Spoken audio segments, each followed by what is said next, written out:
రాజమండ్రి సమీపంలో హైదరాబాద్ నుంచి వచ్చిన పాస్టర్ ప్రవీణ్ పగడాల మృతి ఘటనపై హోంమంత్రి అనిత ఇవాళ స్పందించారు. తూర్పుగోదావరి జిల్లా ఎస్పీ డి నరసింహకిషోర్ కు ఫోన్ చేసి ఆమె ఘటనపై ఆరా తీశారు.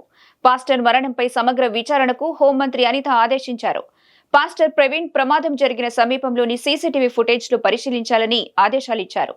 క్రైస్తవ సంఘాలు కోరిన మేరకు పోస్టుమార్టం వీడియో రికార్డింగ్ చేసినట్టు ఎస్పీ తెలిపారు. పగడాల ప్రవీణ్ కుమార్ గారు పాస్టర్ గారు మొన్న నైట్ కొంతమూరు దగ్గర అనుమానాస్పదంగా మృతి చెందడం మనందరికీ కూడా తెలిసిందే. విషయం ఏంటంటే ప్రవీణ్ గారి మరణం అనేది చాలా బాధాకరమైన ఇష్యూ. అనుమానాస్పదంగా మృతి చెందారని చెప్పి పోలీసులు కూడా కేసు ఫైల్ చేయడం జరిగింది. ఆ నెక్స్ట్ డే మార్నింగ్ కొంతమంది చూసి ఇలా చనిపోయారని చెప్పగానే పోలీసులు ఇన్వెస్టిగేషన్ కి వెంటనే వచ్చి ఇమీడియట్ గా బాడీని కూడా అక్కడ నుంచి తీసి ఇన్వెస్టిగేషన్ చేయడం మొదలు పెట్టారు. అందరూ కూడా వాళ్ళ కుటుంబ సభ్యులు ఎవరైతే ఉన్నారో వాళ్ళందరూ కూడా వాళ్ళ అనుమానాస్పదంగా ఆ మృతిని వాళ్ళు భావించిన తర్వాత వాళ్ళ అనుమానాస్పదంగా మృతి అని చెప్పేసి పెట్టడం జరిగింది.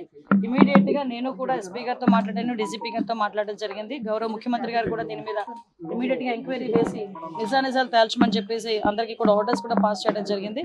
ఎక్కడ కూడా ఎటువంటి ఇబ్బంది లేకుండా పారదర్శకంగా దర్యాప్తు కొనసాగిస్తున్నాం.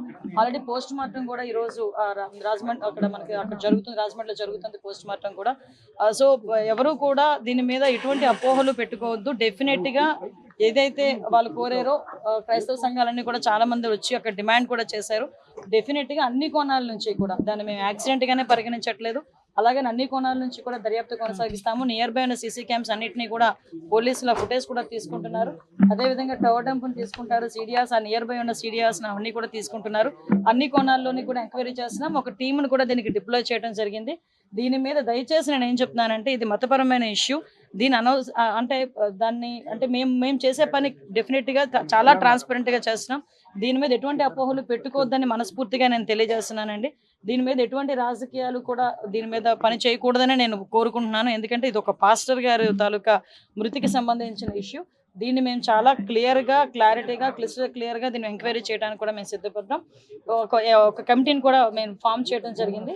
ఇమీడియట్గా అది ఏ రకంగా చనిపోయారు అన్నది కూడా ఈ నిజాలు కూడా అతి త్వరలోనే మీ అందరి ముందుకు పోలీస్ కమిటీ ఏర్పాటు చేసుకున్నాం.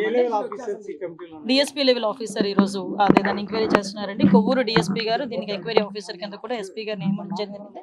అది నిన్ననే నియమించడం జరిగింది. దీని మీద అన్ని విషయాలు కూడా నేను డిఎస్పీ గారితో కూడా మాట్లాడాను.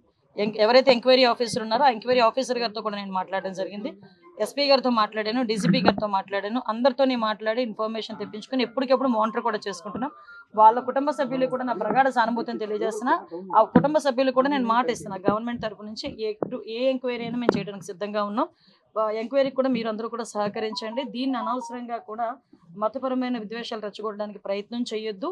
అట్ ద సేమ్ టైం రాజకీయాలు కూడా దీని మీద రాకూడదని నేను మనస్ఫూర్తిగా కోరుకుంటున్నాను. ఫ్యామిలీ మెంబర్స్ అనుమానం వ్యక్తం చేస్తున్నారు, ఎందుకు అసలు యాక్సిడెంట్ కాదని చెప్తున్నారు. అట్లాంటిది ఎందుకు? యాక్చువల్గా వాళ్ళు ఇప్పుడు ఎవరైనా సడన్ గా వచ్చే మనిషి బాగా శుభ్రంగా ఉన్న మనిషి చనిపోయారు అనేసరికి ఆటోమేటిక్ ఎవరికైనా అనుమానం వస్తుంది. అనుమానం కొద్ది కుటుంబ సభ్యులు చెప్పారు. దాన్ని మేము ఎప్పుడు తప్పు పట్టట్లేదు, ఎవరూ తప్పు పట్టట్లేదు. అన్ని కోణాల్లోని కూడా మనం దర్యాప్తు చేస్తాం. ఎందుకంటే నైట్ జరిగింది ఇది. ఎందుకంటే కొన్ని ఫుటేజెస్ లోని మనకి ఆ టోల్ గేట్ దాటినట్టు వచ్చింది. తర్వాత కొన్ని ఫుటేజెస్ లో కొంత యాక్సిడెంట్ లో కొంచెం కనిపించింది. ఇవన్నీ ఉన్నాయి. అందుకే మళ్ళీ చాలా క్లియర్ గా చెప్తున్నామండి. ఓకే నిజంగా యాక్సిడెంట్ అయినా అదేమైనా ఇంటెన్షనల్ గా జరిగిందా లేకపోతే యాక్సిడెంటల్ గా జరిగిందా యాక్సిడెంట్, ఇవన్నీ కోణాల్లోని కూడా దర్యాప్తు చేస్తున్నాం. దయచేసి ఎవరు ఎటువంటి అపోహలకి పడొద్దు. గవర్నమెంట్ ట్రాన్స్పరెంట్ గా ఉంది, గవర్నమెంట్ చాలా చిత్తశుద్ధితో ఉంది ఎంక్వైరీ చేయడానికి. దయచేసి అందరూ అదేనండి. అందుకే మేము యాక్సిడెంట్ అని మేము కేసు ఫైల్ చేయలేదండి. వాళ్ళ కుటుంబ సభ్యులు ఏదైతే వాళ్ళు అనుమానం వ్యక్తం చేశారో అనుమానాస్పద మృతి కిందే కేసు కూడా ఫైల్ చేశాం. ఈ రోజు కూడా పోస్ట్ మార్టం కూడా జరుగుతుంది. ఎవరైతే వాళ్ళ కుటుంబ సభ్యులు ఏదైతే కావాలని అంటే మాకు ఈ ఎంక్వైరీ కావాలని కోరుకుంటున్నారో ఆ ఎంక్వైరీ చేయడానికి కూడా ఈరోజు గవర్నమెంట్ సిద్ధంగా ఉంది. అభద్రతా భావం గురవటానికి ఎటువంటి స్కోప్ లేదండి. ఎందుకంటే నేను చెప్తున్నా ఈ రోజు అన్ని వర్గాల వారిని, అన్ని కులాల వారిని, అన్ని మతాల వారిని కూడా సమానంగా చూసే గవర్నమెంట్ ఎన్డీఏ గవర్నమెంట్. ఎవరికి అన్యాయం జరిగినా కూడా ఇమీడియట్ గా స్పందించే గుణం కలిగిన వ్యక్తి గౌరవ సీఎం గారు. సో అక్కడ ఎటువంటి అభద్రతా భావం అసలు అవసరం లేదని నేను చెప్తున్నానండి. ఎటువంటి ఏదైనా ఇష్యూ ఉన్నా కూడా డైరెక్ట్ గా నాతో మాట్లాడే చనువు కూడా ఉంది వాళ్ళందరికీ కూడా. కాబట్టి ఎవరు అదే ఆ అపోహలే పడొద్దని ప్రత్యేకంగా నేను విన్నవించుకోవడానికి